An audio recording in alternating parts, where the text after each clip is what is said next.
আসসালামু আলাইকুম, আমি জিশান সৃজন স্কুল থেকে।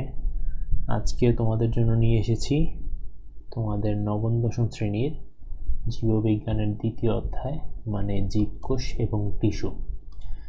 তো এই অধ্যায়ের সবগুলা ক্লাস আমরা ইনশাল্লাহ দিব, এবং তোমাদের এসএসসি পরীক্ষার জন্য যতটুকু দরকার এবং তার চেয়ে কিছু বেশি, পুরাটাই ইনশাল্লাহ এই ক্লাসগুলোতে কভার হয়ে যাবে।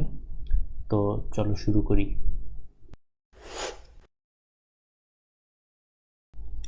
প্রথমে আসে আমাদের একটা প্রশ্ন যে জীবকোষ কি।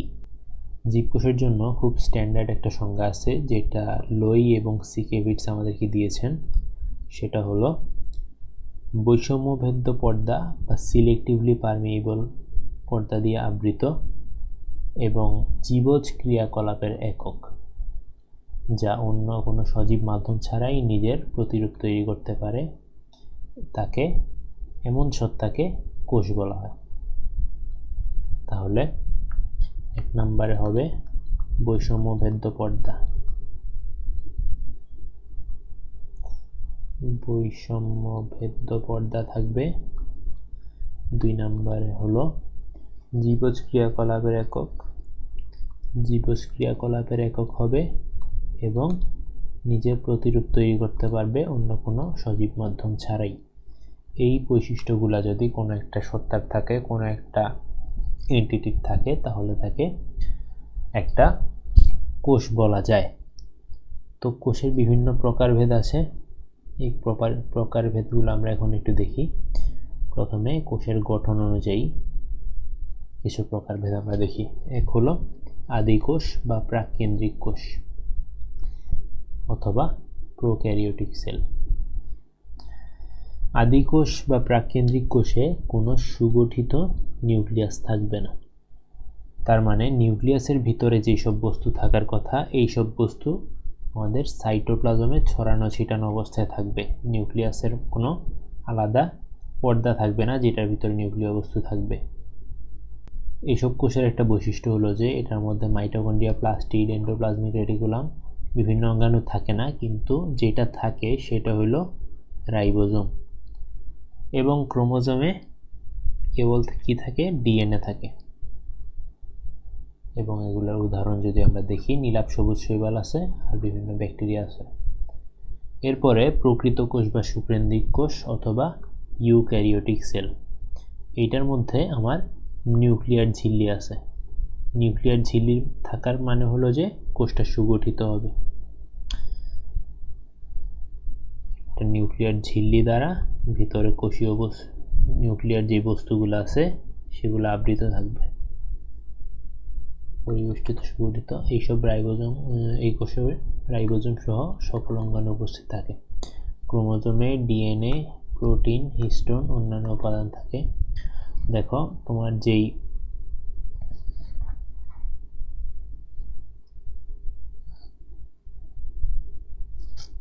তোমার আদি কোষে কিন্তু শুধু ক্রোমোজোমে ডিএনএ ছিল, কিন্তু প্রকৃত কোষে ক্রোমোজোমে ডিএনএ, প্রোটিন, হিস্টোন যা আছে সব কিছুই মোটামুটি থাকে। অধিকাংশ জীবকোষ এই ধরনের হয়। তার মানে তোমার যে ব্যাকটেরিয়া আছে, ব্যাকটেরিয়া ছাড়া মোটামুটি সব ধরনের কোষই প্রকৃত কোষ। এরপরে কাজের ভিত্তিতে কোষ 2 ধরনের হতে পারে। এক হলো দেহকোষ বা সোম্যাটিক সেল, আর দ্বিতীয় হলো জনন কোষ বা গ্যামেটিক সেল। একদম সহজ, সোম্যাটিক সেল হলো বা দেহকোষ হলো যেটা দেহ গঠনে অংশগ্রহণ করে, দেহের মধ্যে যেই কোষ থাকে। এইটা মাইটোসিস পদ্ধতিতে বিভাজন করে, দেহকোষ বিভাজিত হয় এবং দেহের বৃদ্ধি ঘটে। বিভিন্ন অঙ্গতন্ত্র এই দেহকোষ গঠনে অংশ নেয়। আর জনন কোষ কোনটা? জনন কোষ হলো জনন মাতৃকোষ থেকে তৈরি। জনন মাতৃকোষ থেকে তৈরি n সংখ্যক ক্রোমোজোম থাকে এমন কোষকে হলো জনন কোষ বলে, যেটা n+n নারী ও পুরুষের ক্রোমোজোম মিলে 2n তৈরি হয় এবং জাইগোট তৈরি করে। অপত্য জনন কোষে ক্রোমোজোম সংখ্যা জনন মাতৃকোষের ক্রোমোজোম সংখ্যার অর্ধেক থাকে, যেটা হয় আমার কি মিয়োসিস পদ্ধতিতে। এই যে জননমাতৃক কোষ বিভাজিত হয় 2n থেকে n এ পরিণত হয়। তোমার 2n ছিল ক্রোমোজোম সংখ্যা, এটা থেকে n সংখ্যক ক্রোমোজোম নিয়ে জনন কোষ তৈরি হয়।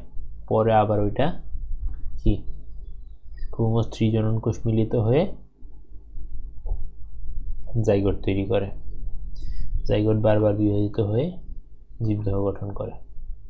এরপরে আমাদের কোষের অঙ্গাণুগুলো আসে। এদিকে দেখো, এদিকে একটা উদ্ভিদ কোষের ছবি দেওয়া আছে, এরপরে এদিকে একটা প্রাণী কোষের ছবি দেওয়া আছে। এর মধ্যে যেই অঙ্গাণুগুলো আছে এগুলো আমরা সামনে গিয়ে পড়ব। এই যে 1 বাই 1 আমরা পড়ি এখন। প্রথমে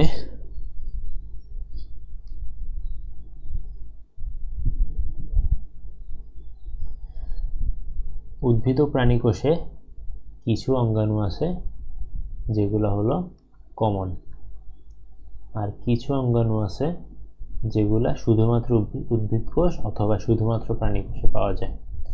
ইলেকট্রন অণুবীক্ষণ যন্ত্রে দেখা যায় এমন কিছু কোষ অঙ্গাণুর সাথে এবার আমরা পরিচিত হব।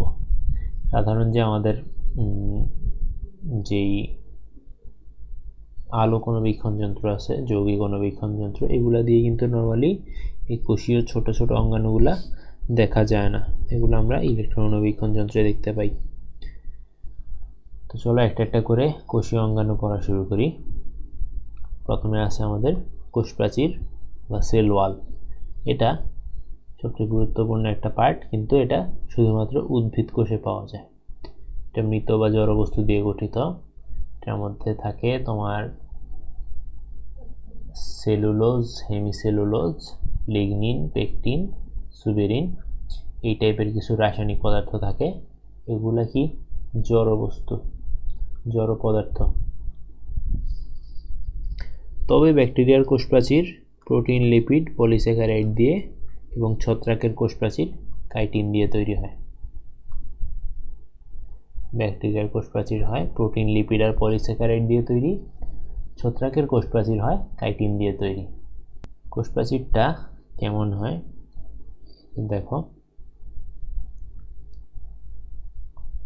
এই যে এটা হলো কোষের ভিতরের অংশ, এটা হলো মধ্যপর্দা। এই যে এটা মধ্যপর্দা, মধ্যপর্দার উপরে একটা প্রাথমিক প্রাচীর তৈরি হয় যেটা সেলুলোজ এবং হেমিসেলুলোজ দিয়ে তৈরি। সেলুলোজ এবং হেমিসেলুলোজ।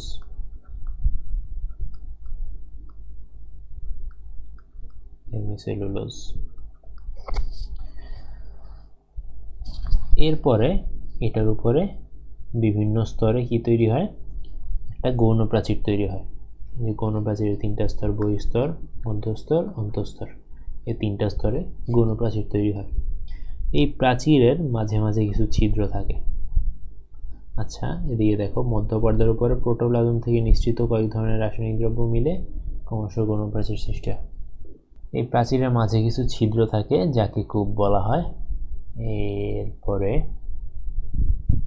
কোষ প্রাচীর কোষকে দৃঢ়তা প্রদান করে, কোষের আকার আকৃতি বজায় রাখে এবং পাশের কোষের সাথে আণুবীক্ষণিক নালী, যেটাকে প্লাজমোডেজমাটা বলে, এমন নালী দিয়ে যোগাযোগ রক্ষা করে, পানীয় খনিজ লবণ চলাচল নিয়ন্ত্রণ করে। তার মানে নর্মালি চিন্তা করো, তোমার যদি সবচেয়ে বাইরের একটা লেয়ার থাকে, সেটা কি করবে, বাইরের সব কিছুর সাথে যোগাযোগ রক্ষা করবে। এরপরে কোনো কিছু যদি অ্যাটাক করে সেটা থেকে সুরক্ষা দিবে। এইসব জিনিসপত্র কোষ প্রাচীর করে। এরপরে আসো প্রোটোপ্লাজম। কোষের ভিতরে যে অর্ধস্বচ্ছ থকথকে জেলির মতো বস্তু থাকে তাকে প্রোটোপ্লাজম বলে। কোষঝিল্লি দিয়ে ঘেরা সবকিছুই প্রোটোপ্লাজম, এমনকি কোষঝিল্লি নিজেও প্রোটোপ্লাজমের অংশ। কোষঝিল্লি ছাড়া এখানে সাইটোপ্লাজমীয় অঙ্গাণু এবং নিউক্লিয়াস থাকে। তার মানে এই যে এটা যদি তোমার কোষঝিল্লি হয়, এটার মধ্যে মনে করো এই যে নিউক্লিয়াস আর বাইরে আছে সাইটোপ্লাজম, এই সব কিছু মিলে যা এই পুরাটাই প্রোটোপ্লাজম। তার মানে একদম বেসিক্যালি পুরা কোষটাই প্রোটোপ্লাজম। কিন্তু বাইরে যদি তোমার কোষ প্রাচীর থাকে সেটা আবার প্রোটোপ্লাজম হয় না। এরপর আসো কোষঝিল্লি অথবা প্লাজমা লেমা। কোষ ঝিল্লি অথবা প্লাজমা লেমা অথবা প্লাজমা মেমব্রেন।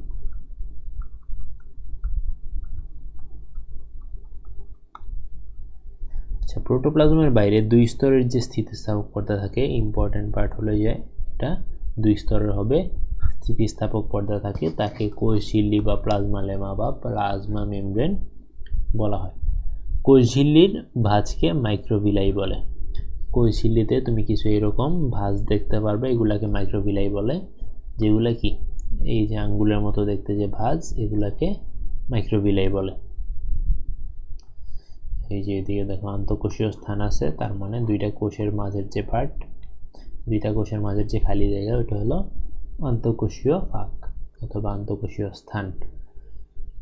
এই পর্দা প্রধানত লিপিড এবং প্রোটিন দিয়ে তৈরি। লিপিড এবং প্রোটিন দিয়ে তৈরি। কোষ ঝিল্লি একটি বৈষম্যভেদ্য পর্দা হওয়ায় এর মধ্যে অভিস্রবণের মাধ্যমে পানি ও খনিজ লবণ চলাচল নিয়ন্ত্রণ করে এবং পাশাপাশি কোষগুলোকে পরস্পর থেকে আলাদা রাখে। আচ্ছা, এটাও বেসিক্যালি কিসের মতো?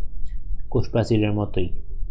আর মূলত এইটা কোষ ঝিল্লি এই কি পানি খনিজ লবণ চলাচল নিয়ন্ত্রণ, কোষের মধ্যে সম্পর্ক রাখা, এই কাজগুলো বেসিক্যালি কোষ ঝিল্লি করে।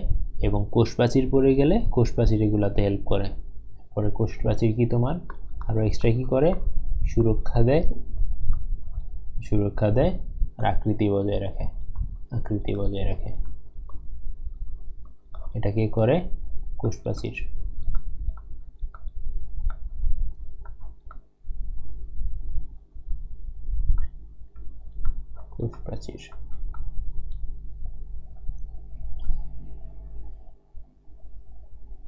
এরপরে আমরা সাইটোপ্লাজমীয় অঙ্গাণুগুলা পড়ব। এই যে দেখো, প্রোটোপ্লাজম থেকে নিউক্লিয়াস বা কেন্দ্রিকাটি সরিয়ে নিলে যে জেলির মতো বস্তুটি থেকে যায়, সেটিই ছিল সাইটোপ্লাজম। আমরা আগে কি পড়ছি? এই যে একটা কোষের মধ্যে নিউক্লিয়াসের বাইরে সাইটোপ্লাজম। এই নিউক্লিয়াসটা যদি আমি সরাই নিই, মনে করো যে নিউক্লিয়াসটা আমি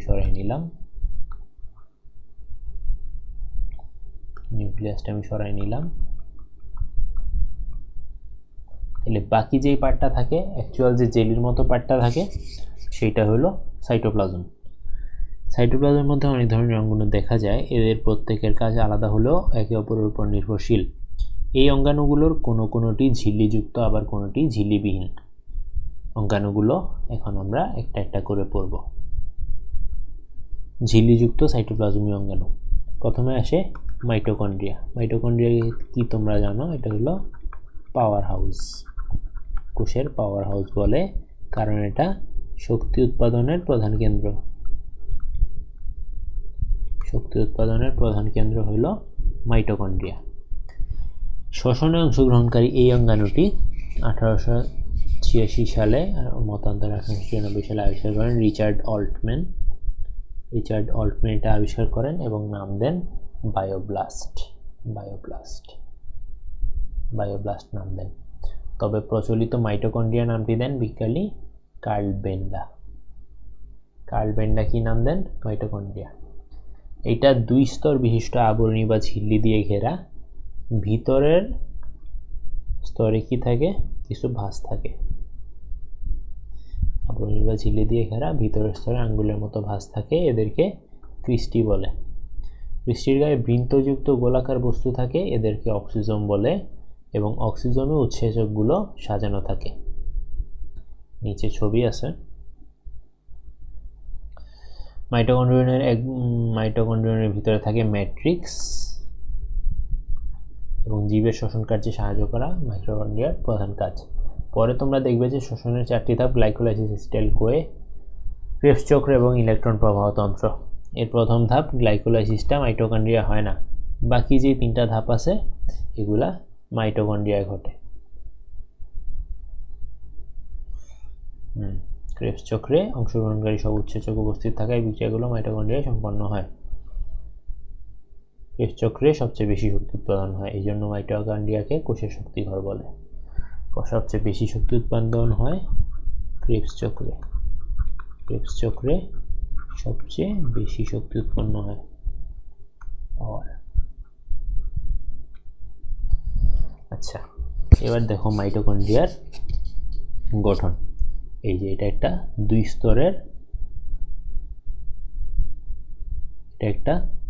দুই স্তরের পর্দা দিয়ে আবৃত। এই যে এদিকে একটা স্তর, এই যে এদিকে একটা স্তর। ভিতরের স্তরে এই আঙ্গুলের মতো কিছু পার্ট আছে, যেগুলাকে কি বলে? ক্রিস্টি বলে। এবং ক্রিস্টির মধ্যে এই যে গোল গোল পার্টগুলো আছে, এগুলা মূলত এরকম কিছু পার্ট থাকে, এগুলাকে বলা হয় অক্সিজোম। এবং অক্সিজোমে কি থাকে? এনজাইম থাকে। অক্সিজোমে থাকে এনজাইম। এবং এই যে খালি জায়গা, যেই জায়গার মধ্যে সব জিনিসপত্রগুলো আছে, এই জায়গাটাকে বলা হয় ম্যাট্রিক্স, অথবা এটা বাংলায় ধাত্র বলে। তাহলে এই ছিল আমাদের মাইটোকন্ড্রিয়া।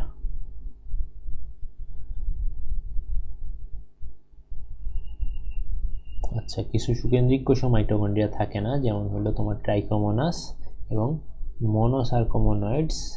এইসব প্রোটোজোয়াতে মাইটোকন্ড্রিয়া থাকে না। প্রাকেন্দ্রিক কোষে মাইটোকন্ড্রিয়া থাকে না। আচ্ছা, এরপরে আসে আমাদের প্লাস্টিড। প্লাস্টিড হলো কি? এমন একটা অঙ্গাণু যেটাতে আমাদের কিছু কি থাকে? পিগমেন্ট থাকে, অথবা বাংলায় কি বলে এটাকে? রঞ্জক থাকে। এবং একটা স্পেশাল টাইপের প্লাস্টিড আছে যেটার মধ্যে কোনো রঞ্জক থাকে না, সেটা হলো লিউকোপ্লাস্ট। ক্রোমোপ্লাস্ট হলো আমার রঙিন প্লাস্টিড, আর ক্লোরোপ্লাস্ট হলো সবুজ প্লাস্টিড। এদের কাজ হলো খাদ্য সঞ্চয় করা, দেহকে বর্ণময় আকর্ষণীয় করে পরাগায়নে সাহায্য করা এবং খাদ্য প্রস্তুত করা। এটাও প্লাস্টিডের কাজ। এটা হলো প্লাস্টিডের একদম স্পেশাল কাজ, যেটার জন্য আমরা সবাই প্লাস্টিডকে চিনি। প্রথমে আসে ক্লোরোপ্লাস্ট। এটা হলো সবুজ রঙের প্লাস্টিড, যেটার মধ্যে থাকে ক্লোরোফিল। এদের পাতা, কচি কাণ্ড, অন্যান্য সবুজ অংশে পাওয়া যায়। প্লাস্টিডের গ্রানা অংশ সূর্যালোককে আবদ্ধ করে রাসায়নিক শক্তিতে রূপান্তরিত করে। এই আবদ্ধ সৌরশক্তি স্ট্রোমাতে অবস্থিত উৎসেচক সমষ্টি বাইরে থেকে গৃহীত কার্বন ডাই অক্সাইড এবং কোষের ভিতরে পানি ব্যবহার করে সরল শর্করা তৈরি করে। তাইলে আমার কি লাগবে? সানলাইট লাগবে। সানলাইট, CO2 আর H2O। এইগুলা মিলে বেসিক্যালি আমাদের কি তৈরি হয়? গ্লুকোজ তৈরি হয়। এবং এটার মধ্যে হেল্প করে কে? আমার যে এনজাইমগুলো আছে এগুলা।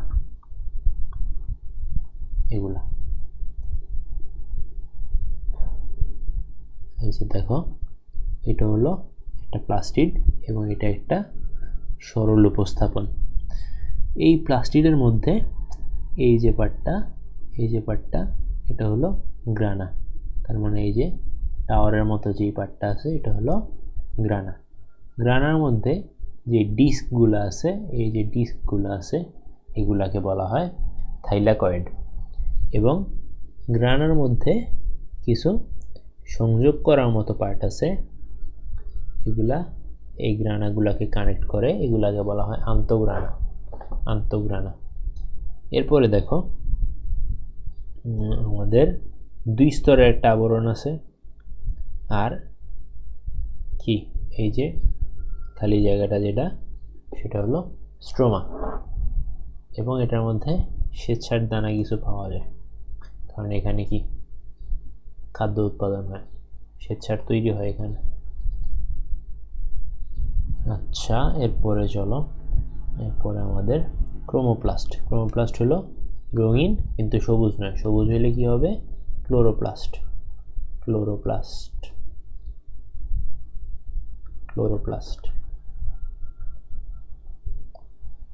এসব প্লাস্টিডে জ্যান্থোফিল, ক্যারোটিন, ফাইকোএরিথ্রিন, ফাইকোসায়ানিন ইত্যাদি রঞ্জক থাকে। আচ্ছা, এদিকে জেন্থোফিল হলো হলুদ, জেন্থোফিল হলো হলুদ। তারপরে ক্যারোটিন হলো ক্যারোটের মতো কমলা।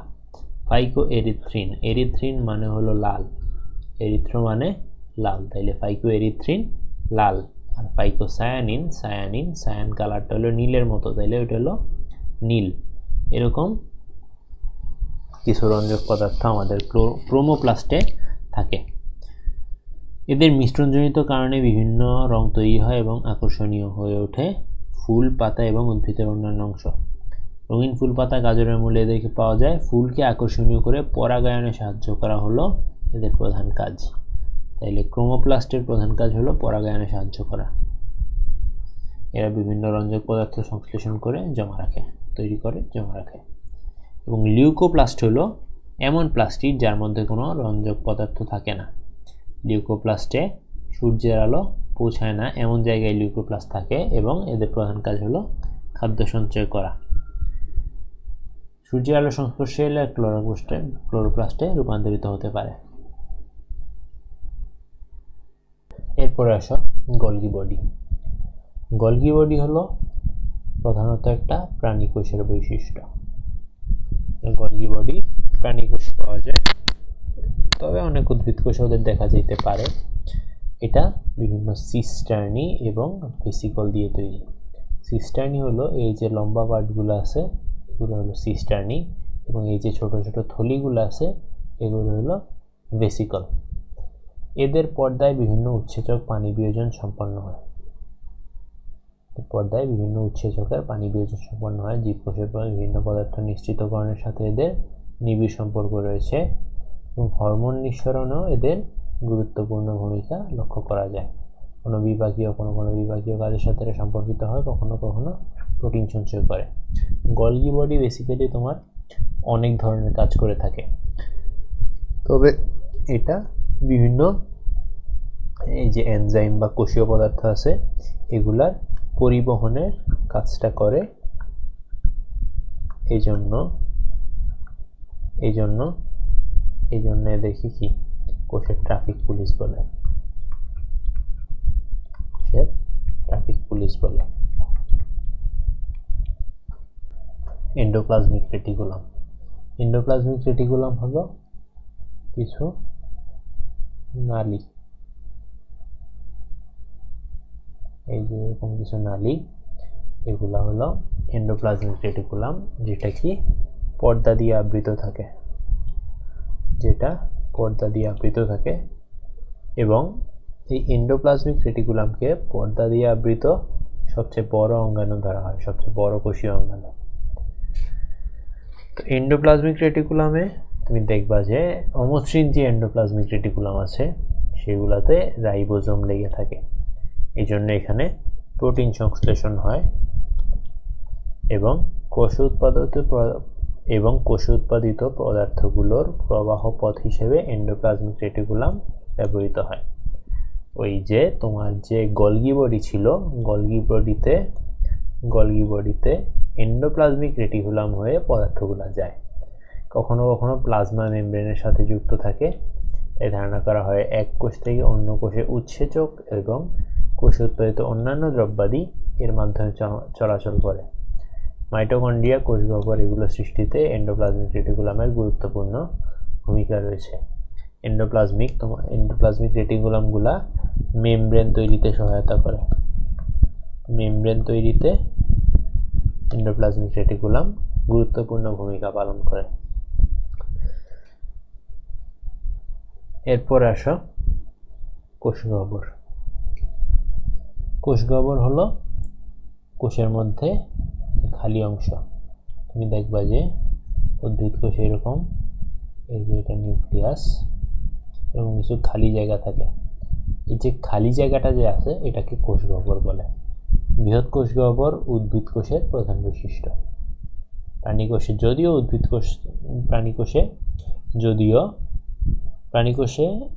যদিও কোষগহ্বর থাকে সেগুলো খুব ছোট ছোট হয়। এদের প্রধান কাজ হলো কোষরস ধারণ করা। বিভিন্ন ধরনের অজৈব লবণ, আমিষ, শর্করা, চর্বি জাতীয় পদার্থ, জৈব অ্যাসিড এগুলা রঞ্জক পদার্থ পানি ইত্যাদি কোষরসে থাকে। প্রাণী কোষে কোষরস সাধারণত অনুপস্থিত, কিন্তু থাকলে ছোট আকারের হয়। এরপরে লাইসোজোম। লাইসোজোম হলো লিপিড আবরণ দ্বারা আবৃত কোষের অঙ্গাণু। লাইসোজোমকে জীবকোষের জীবাণুর হাত থেকে রক্ষা করে। এর উৎসেচক আগোচ্চ জীবাণুগুলোকে হজম করে ফেলে। এর পরিপাক করার উৎসেচকগুলো একটি পর্দা দিয়ে আলাদা করা থাকে, তাই অন্যান্য অঙ্গাণুর সংস্পর্শে এলেও হজম হয় না। দেহে অক্সিজেনের অভাব হলে বা বিভিন্ন কারণে লাইসোজোমের পর্দা ক্ষতিগ্রস্ত হলে আশেপাশের অঙ্গাণুগুলো নষ্ট হয়ে যায়। কখনো কখনো কোষটি মারা যায়। তাইলে এর প্রধান কাজ হলো জীবাণু ধ্বংস করা। জীবাণুকে লাইসোজোমের এনজাইম হজম করে ফেলে, মানে ভেঙে ফেলে। এটাকে বলা হয় লাইসিস করে ফেলে, হ্যাঁ, পুরা বিশ্লেষণ করে ফেলে। এরপরে আরেকটা কাহিনী কি হয়, কোনোভাবে যদি লাইসোজোমের পর্দা ক্ষতিগ্রস্ত হয় তাহলে এর আশেপাশের অঙ্গাণুগুলো নষ্ট হয়ে যায় এবং কোষটাও মারা যেতে পারে। এরপরে এই যে ঝিল্লিবিহীন অঙ্গাণুগুলা আমরা ইনশাআল্লাহ পরের ক্লাসে পড়ব।